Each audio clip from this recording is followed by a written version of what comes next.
નમસ્કાર દર્શક મિત્રો, ટીવી18 ન્યૂઝમાં આપનું સ્વાગત છે। સુરત એસઓજી પોલીસે પાલ વિસ્તારમાં રહેતી જીમમાં જતી આગેડ મહિલાને પ્રેમ જાળમાં ફસાવી મહિલાના પતિ પાસે ખંડની માંગનાર જીમના ટ્રેનરને ઝડપી પાડી કાર્યવાહી કરી છે। આરોપી પહેલા આગેડ મહિલાને પોતાના પ્રેમ જાળમાં ફસાવી મિત્રતા કેળવી તેના ફોટા વાયરલ કરી સમાજમાં બદનામ કરવાની ધમકી આપી હતી। ત્યારબાદ મહિલાના પતિ પાસે જીમ ટ્રેનર દ્વારા ₹5 લાખની ખંડની માંગી અને જાનથી મારી નાખવાની ધમકી આપી હતી, જે બાબતે મહિલાના પતિ અને આગેડ મહિલાએ આ વાતની જાણ સુરતમાં ફરિયાદ નોંધાવી હતી। ફરિયાદ નોંધાવતા સુરત શહેર એસઓજી પોલીસ દ્વારા આ મામલે ગુનો નોંધ લઈને કાર્યવાહી શરૂ કરી હતી, જ્યાં આ બાબતે ગઈ તારીખ 9 માર્ચ 2026 ના રોજ સુરત શહેર એસઓજી પોલીસવાળા તમામ સુરત શહેરના જીમના સંચાલકો સાથે એક મીટિંગનું પણ આયોજન કરવામાં આવ્યું હતું, જ્યાં જીમમાં ચાલતી આવી ગેરપ્રવૃત્તિ અટકાવવા અને તમામ જીમના ટ્રેનરોને ખાસ સૂચના આપવામાં આવી હતી, જ્યાં સિટી લાઇટ વિસ્તારમાં જીમમાં જતી એક મહિલાને જીમના ટ્રેનર દ્વારા ફસાવવામાં આવી હતી। જો કે એસઓજી પોલીસના માણસોએ આ વાતની ગમે ત્યાંને ધ્યાનમાં લઈ મહિલા ફરિયાદીના ફરિયાદને લઈને આરોપી શબ્બીર અજગરભાઈ ટ્રકવાલાને ઝડપી પાડી અને તેના વિરુદ્ધ કાયદેસરની કાર્યવાહી હાથ ધરી હતી। જો કે આ મામલે આરોપીએ મહિલાના પતિ પાસે આશરે ₹50,000 પણ પડાઈ લેવાના હોવાનું પોલીસ 9/3/2026 ના રોજ એસઓજીએ એક જીમ ટ્રેનરો અને સંચાલકોની મીટિંગ લીધેલી અને એ લોકોને વોર્ન કરેલા કે ભાઈ તમે જ્યારે પણ જીમ ટ્રેનર તરીકે કામ કરતા હોય અથવા જીમમાં જતા હોય તો ત્યાં તમારો શિક્ષકનો રોલ હોય છે। કોઈ પણ પરિણીત કે અપરિણીત મહિલાની જ્યારે તમે નજીક રહેતા હોય ત્યારે તમારે એમની સાથે કોઈ પણ સંબંધો બનાવવાની કોશિશ કરવાની નથી। તો આ જે વિડીયો સોશિયલ મીડિયામાં વાયરલ થયેલા અને એને જોઈને એક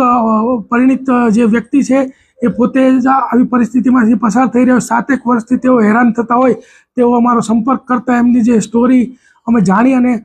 એ બાબતની ગઈકાલે પાલ પોલીસ સ્ટેશનમાં એક ફરિયાદ નોંધાઈ છે। ફરિયાદની વિગત એવી છે કે આજથી 7 વર્ષ પહેલાં આ વ્યક્તિ છે એમના જે પત્ની છે એ સિટી લાઇટ એરિયામાં પૂજા L1 કરીને જે જીમ હતું ત્યાં જતા હતા અને એ દરમિયાનમાં આ જે વ્યક્તિ છે શબ્બીર અજગર ટ્રંકવાલા એની સાથે સંપર્ક થયો। ત્યારબાદ એમની નજદીકી વધી અને ત્યારબાદ આ વ્યક્તિ વારે ઘડીએ આ જે આગેડ છે એના ઘરની આજુબાજુ આ મહિલાના ઘરની આજુબાજુ એથર જે એનું બાઇક છે લઈને ફરતો હતો અને આજથી 7 મહિના પહેલાં આ વ્યક્તિએ એમ કીધું કે ભાઈ જો તારી પત્નીના વિડીયોઝ ફોટોઝ પણ મારી પાસે છે અને જો એ વાયરલ ન કરવા હોય તો તારે મને ₹5 લાખ આપવા પડશે અને એમ કહીને જતો રહેલો। ત્યારબાદ એ ફરીથી 2.5 મહિના પહેલાં મળેલો ભૂલકા ભવન સ્કૂલ પાસે અને ત્યાં પણ એને જે એની બાઇકની અંદર કાચ રાખેલો એને તોડીને એનો ત્રિકોણ આકારનો કાચનો ટુકડો એના ગળે રાખીને કીધું કે આટલી વાર લાગશે, પેલા પૈસા કેમ નથી આપતો અને તારી પત્નીને તો હું મૂકી જ ને એમ કહીને એની પાસેથી ₹50,000 લઈ લીધેલા। આ વ્યક્તિ ખૂબ જ ડરી ગયેલો અને કંઈ બોલી પણ નહોતો શકતો અને ત્યારબાદ જ્યારે આ મિટિંગ થઈ અને સોશિયલ મીડિયામાં જે મીડિયા મિત્રોએ અવેરનેસ ફેલાવી અને જોઈ અને આ વ્યક્તિ અમારા સંપર્કમાં આવ્યો અને 308(5)ની 10 વર્ષની સજાનો ગુનો જે છે આ શબ્બીર અજગર ટ્રંકવાલા વિરુદ્ધમાં દાખલ કરવામાં આવ્યો છે। અન્ય જીમ સંચાલકો અને ટ્રેનરો સાથે તમે શું મેસેજ આપશો?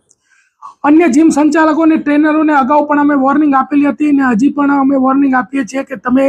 શિક્ષક તરીકેનો તમારો રોલ છે એ જ નિભાવો। તમે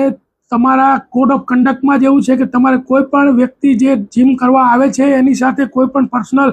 રિલેશન કે પર્સનલ મેસેજીસ આપણે કરવાના સંબંધો રાખવાના નથી, જેને પાલન કરવું એ તમારા માટે પણ હિતકારક છે અને સમાજ માટે પણ હિતકારક છે। વિડીયો વાયરલ થવાની એવો કઈ જ્યારે આ વ્યક્તિએ પોતાની એને કીધું કે મારી પત્ની અમારા ઘર કંકાસ થતો હોય, મારી પત્ની છે એની સાથે સંબંધ તું તોડી નાખ, ત્યારે એણે કીધું કે મારી પાસે તો અમે બહાર ફરવા ગયા હતા એના ઘણા ફોટા વિડીયોઝ છે અને જો તું ₹5 લાખ નહીં આપે તો એ વાયરલ કરીશ એ રીતે ધમકી આપેલી।